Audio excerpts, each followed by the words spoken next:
त्या मराठी शाळा हळूहळू काय होऊ लागलेले आहेत, बंद पडू लागलेले आहेत. इव्हन कुसुमाग्रज आपल्या एका मित्राला म्हणले होते, मित्रा तू तुझ्या मुलांना इंग्रजी जरूर शिकव, परंतु मातृभाषेपासून मायभाषेची त्याची नाळ कधी तुटू देऊ नका. इंग्रजी शिकलं पाहिजे, no doubt you must learn English because English is international language. English is the language of the communication. English is the language of science and technology, and we must learn English to express our thoughts and ideas on international platform. No doubt, शिकलं पाहिजे, but there is no any need to learn English language to go English medium school. आपल्या मराठी शाळेमध्ये सुद्धा आपण इंग्रजी भाषा शिकू शकतो. मी तुमच्या समोर उभा आहे, इंग्रजीमध्ये PhD करणारा विद्यार्थी आहे. इंग्रजी शिकलोच ना.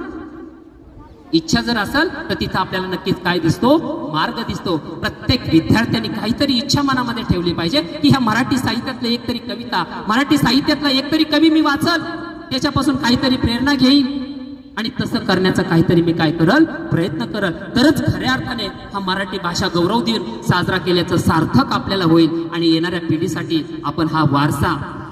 परंतु विद्यार्थी मित्रांनो, त्या काळामध्ये हे साहित्य निर्माण झालं. आज आपण समाजामध्ये पाहिलं तर असं दर्जेदार साहित्य निर्माण होत नाहीये. आज ययाती निर्माण होत नाहीये, आज गोलपीठा निर्माण होत नाहीये, आज अण्णाभाऊची फकीरा निर्माण होत नाहीये, आज कोंडवाडा निर्माण होत नाहीये. का? त्याचं कारण काय? तर त्याचं कारण आहे तर AI आणि हा सोशल मीडियाच्या काळामध्ये जसं भूच